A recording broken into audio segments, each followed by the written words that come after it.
Olá, meus irmãos, é um privilégio enorme estar junto, meditando na palavra de Deus, E hoje, Jeremias 12, e nós vamos estar lendo, um texto que tem muito a nos ensinar. Vamos pedir que Deus nos conduza. Senhor Deus, que ao abrirmos, ó Pai, a Tua palavra, o Senhor possa iluminar o nosso entendimento e nos dar a graça, ó Pai, de compreender e de receber, ó Pai, o Espírito e vida que é a Tua palavra. No nome de Jesus, que o Senhor nos ilumine, nos guarde, cada pessoa, Pai, que tiver acesso a esse material, a esse vídeo, e que nós possamos compartilhar, Pai, no nome santo de Jesus. Amém. Então, Jeremias capítulo 12 diz assim: Justo seria, Senhor, se eu apresentasse a minha causa diante de Ti. No entanto, preciso falar contigo a respeito da justiça. Por que o caminho dos ímpios prospera? Porque todos os traidores vivem em paz? Tu os planta, e eles lançam raízes, crescem e dão fruto. Está perto dos lábios dele, mas longe do coração. Mas tu, Senhor, me conhece. Tu me vês e provas que o meu coração sente em relação a ti. Arranca-os como ovelhas destinadas ao matadouro e separa-os para o dia da matança. Até quando a terra estará de luto? E se secará a erva do campo? Os animais e as aves estão morrendo por causa da maldade dos moradores da terra que dizem: Deus não vê aquilo que nos espera.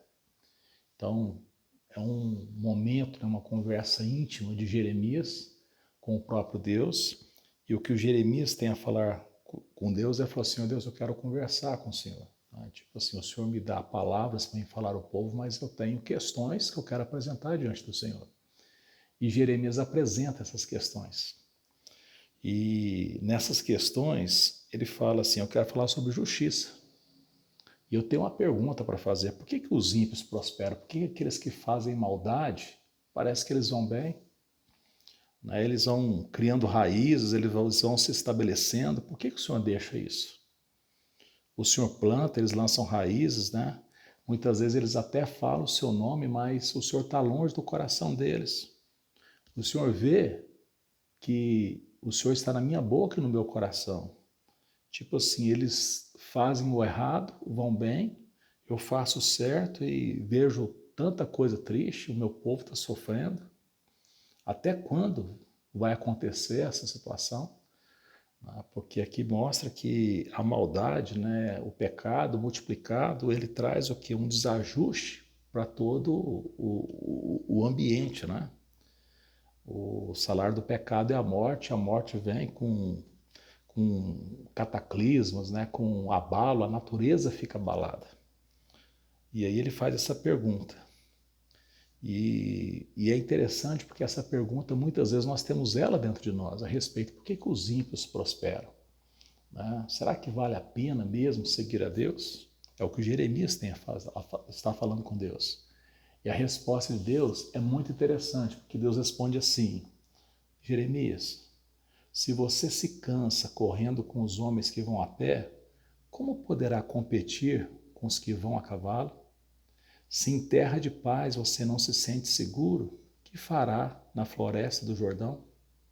Porque até mesmo os seus irmãos e a casa do seu pai estão sendo desleais para com você. Eles o perseguem com fortes gritos. Não confie neles, ainda que lhes digam coisas boas. Então Deus fala para ele: ó Jeremias, ao invés de mudar a circunstância à sua volta, na verdade, eu quero que você se fortaleça. Porque se você está reclamando dessas coisas que você está vendo, o que Deus está dizendo? A maldade, ela vai multiplicar. Então, a realidade do povo de Deus que vive nesse momento no mundo, não é que nós vivemos num momento em circunstâncias agradáveis, pelo contrário. São circunstâncias desagradáveis, por quê? Porque existe maldade e essa maldade ela tem consequência. E então é como Jesus falou assim: Pai, eu não peço que o Senhor os tire do mundo, mas que o Senhor os livre do mal. Porque a presença de Jeremias naquela geração, a nossa presença aqui é para ser um testemunho no mundo que em convulsão. Então Deus fala assim, olha Jeremias, você está tentando fazer uma separação e você não está percebendo o tamanho da maldade que está à sua volta. Então, Jeremias, eu quero mais que você se fortaleça do que você ficar esperando que as circunstâncias vão mudar. Então você está se queixando das circunstâncias e eu estou achando que você está fraquejando, Jeremias. Então, a gente lembra até daquela palavra que fala assim, que a gente deve se fortalecer no Senhor e na força do seu poder. Porque muitas vezes, por conta das circunstâncias, a gente quer o quê? Não, Deus ameniza as circunstâncias. Mas tem dois jeitos. Tanto as circunstâncias serem amenizadas ou nós sermos o quê? Fortalecidos. Então a gente pode tanto aliviar o peso ou termos mais músculo para carregar o quê? Mais peso. É o que Deus está falando. Se você se cansa correndo com aqueles que vão a pé, e se eu colocar você, Jeremias, a pé correndo com uma pessoa que corre a cavalo? O que Deus está falando? Que os seus filhos devem ser o quê? Fortes.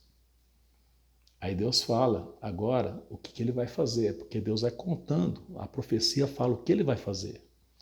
Ele fala, abandonei o meu templo, rejeitei a minha herança, entreguei aquela que eu mais amava nas mãos de seus inimigos.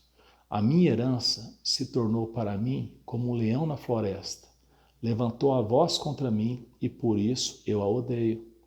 A minha herança é para mim uma ave de rapina de várias cores, contra a qual se juntaram outras aves de rapina.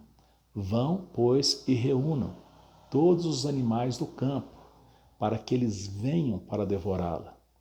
Muitos pastores destruíram a minha vinha e pisaram o meu campo.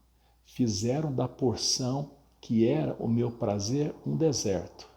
Eles a tornaram em desolação e no abandono ela clama a mim.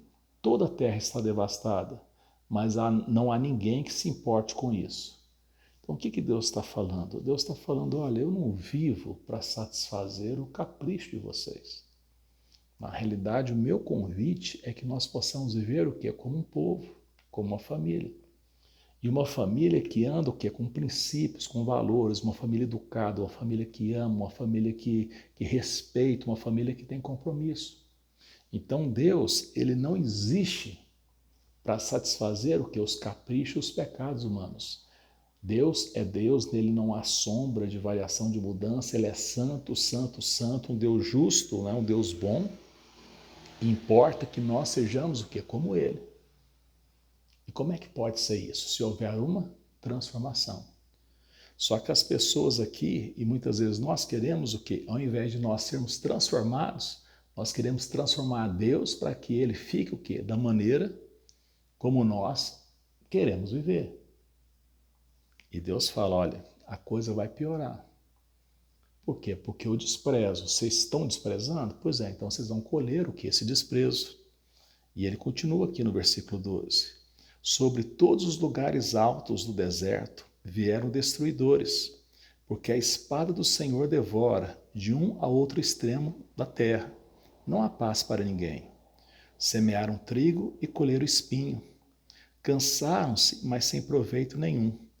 Ficarão envergonhados das suas colheitas por causa do furor da ira do Senhor.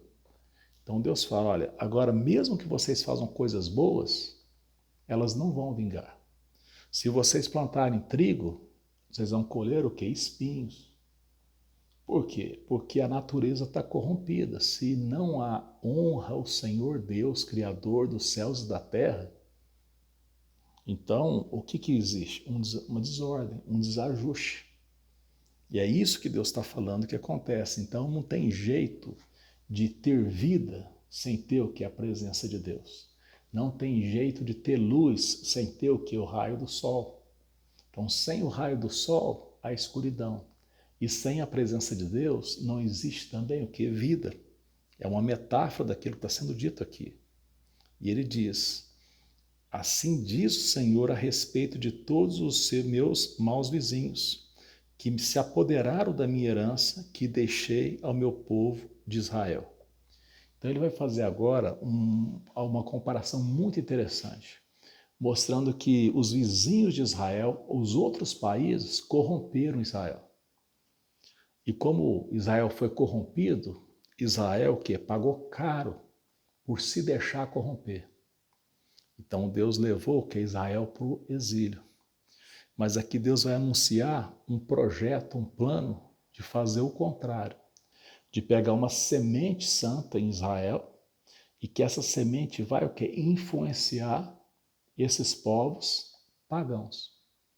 Então é todas as pessoas que vão ser salvas ou vão ser transformadas? Não, mas pessoas de todas as nações. Então Israel não seria mais o que? Exclusivo. Israel é aquele primeiro, né, que Deus falou a ele. Mas a ideia de Deus é que ele influenciasse outros. Mas ele se deixou influenciar. Ele se deixou corromper. Os outros corromperam. Então, não é todos que vão ser o quê? Salvos. Mas Deus vai ter sempre uma semente nisso tudo. Quer ver? Vamos lá. Aqui diz: assim diz o Senhor a respeito dos meus maus vizinhos que se apoderaram da minha herança, que deixei ao meu povo de Israel. Eis que os arrancarei da sua terra, e arrancarei a casa de Judá do meio deles. Depois de os haver arrancado, eu me voltarei e terei compaixão deles, e os farei voltar, cada um a sua herança, cada um a sua terra. Se diligentemente aprender os caminhos do meu povo, se jurarem pelo meu nome, dizendo: tão certo como vive o Senhor, assim como no passado ensinaram o meu povo a jurar por Baal, então serão edificados por meio do meu povo. Mas se não quiserem ouvir, arrancarei essa nação, arrancarei e destruirei, diz o Senhor. Então, qual que é o resumo de tudo? O resumo de tudo é que se nós nos voltarmos para Deus, nós vamos ficar o quê? Bem. Toda nação, qualquer nação que se voltar para Deus, qualquer pessoa que se voltar para Deus, vai ficar bem. E a pessoa que desprezar a Deus vai ficar mal. Então, o que nós podemos aprender desse capítulo 12, né, de Jeremias? Primeiro, falar francamente com Deus. E às vezes nós temos coisas que falam assim: não, eu queria conversar com Deus. Mas na palavra de Deus nós vemos que já teve pessoas que conversaram, que tinham que as questões que nós tínhamos. E ela recebeu o que? A resposta de Deus. Alguém pode falar: não, mas eu quero ter a minha experiência. Veja, quando nós queremos resolver um problema, nós não ficamos criando outro problema. Nós vamos atrás de solução. E qual que é a solução? É nós pegarmos a palavra, que é a lâmpada para os nossos pés, e ela vai trazer o que? Luz para os nossos caminhos. Então já tem aqui. Senhor, por que os ímpios estão prosperando? Aí a palavra de Deus fala: porque primeiro eu vou corrigir o que? O meu povo. Depois eu vou destruir os ímpios. Se eles não se emendarem, eles serão destruídos. Agora a faxina, a disciplina primeiro, não são com os maus, são com aqueles que me conhecem, mas andam por caminhos maus. São aqueles que estão divididos entre aquilo que ele sabe que é verdade, mas ao mesmo tempo ele fica, mas o outro lá não faz nada e eu fico me esforçando, então será que está duvidando de Deus? Não tem um coração íntegro diante de Deus, tem uma mente dividida. Então, Deus está chamando Jeremias: se fortaleça. Você está reclamando, Jeremias, porque você está correndo com aqueles que correm a pé. Mas eu vou colocar você para correr com aquele que vai a cavalo. Então, Jeremias, ao invés de querer alívio por fora, se fortaleça por dentro. Então, ao invés de querer carregar menos peso, faça exercício, faça musculação, coma bem, se fortaleça. Então Deus quer para si o que? Um povo forte. E a palavra de Deus é que nos fortalece. E a prática da palavra de Deus é que nos dá o que? Músculos espirituais. Então nós não devemos ficar espantados porque os ímpios prosperam, porque o que eles vão ter? Vão ter só isso aqui. Agora, Deus tem um pacto com o seu povo, com os seus filhos, que é um pacto que é eterno. Então, ao invés de nós ficarmos reclamando para Deus, nós devemos avisar os ímpios, mesmo que eles estão prosperando, que eles estão em caminhos maus. E que isso não vai satisfazer a eles. E aí Deus vai tratando e mostrando que ele não está alheio àquilo que está acontecendo na terra. Ele não virou as costas para a terra. Mas ele está experimentando as pessoas, oportunizando as pessoas, e na sua justiça, ele vai tratar com justiça e vai recompensar aqueles que o temem e vai punir aqueles que o desprezam. E quando fala que vai punir, não tem maior punição do que viver de maneira alheio à existência de Deus e à vontade de Deus. Vamos orar. Vamos pedir para que Deus nos dê esse foco e nós nos fortalecemos. Eu confesso que muitas vezes eu fico pensando assim, ó Deus, mas por quê? Por que isso? Por que aquilo? Mas na verdade a pergunta não é por quê, mas o que eu devo fazer? Como eu posso me manter íntegro? Ou se eu estou com falta, como que eu posso me corrigir e esperar no Senhor? Aquele versículo, esperei confiantemente no Senhor e Ele se voltou para mim e me livrou. Ele me firmou os passos e me tirou de um poço de lama e perdição e colocou os meus pés sobre a rocha. Me firmou os passos e colocou um cântico na minha boca e muitos se converterão por conta disso. Então, que os filhos de Deus, que são o sal da terra, que são a luz do mundo, possam brilhar. Então, que nós possamos ter essa graça. Vamos orar. Senhor Deus, no nome de Jesus, ó Pai, nos ajude, ó Pai. Nos ajude, ó Pai, porque muitas vezes a nossa mente, ó Pai, vagueia e pensamos, ó Pai, tantas coisas, como se o Senhor tivesse, ó Pai, sem se importar com o que está acontecendo. Mas a Tua palavra diz, ó Pai, que os Teus olhos, ó Pai, cercam toda a terra e os Seus ouvidos, ó Pai, estão atentos à oração dos justos, ó Pai. Que o Senhor nos ajude, ó Pai, a exercitarmos, ó Pai, na justiça, exercitarmos na piedade, a crescermos, ó Pai, no conhecimento e no temor do Senhor, para que possamos ter, ó Pai, um coração sábio, ó Pai. Nos dê essa graça, ó Pai, nós te pedimos, ó Pai, no nome santo de Jesus. Abra os nossos olhos, ó Pai, para que possamos enxergar as coisas como elas são, e não na aparência, ó Pai, que muitas vezes nos ilude. Nós pedimos o nome de Jesus. Amém. Que Deus possa abençoar a sua vida. Peço que você se inscreva no canal, que você compartilhe o vídeo, que nós possamos fazer crescer esse movimento, esse canal, Conheça Sua Bíblia. A internet é um instrumento poderoso de evangelismo, e nós podemos evangelizar. E a proposta do Conheça Sua Bíblia é ensinar cada texto, cada capítulo, cada livro, que nós possamos conhecer a Deus e sermos fortalecidos nisso, sermos nutridos nisso, para que nós não possamos ser enganados, quaisquer que sejam as circunstâncias. Que Deus abençoe. Até a próxima oportunidade.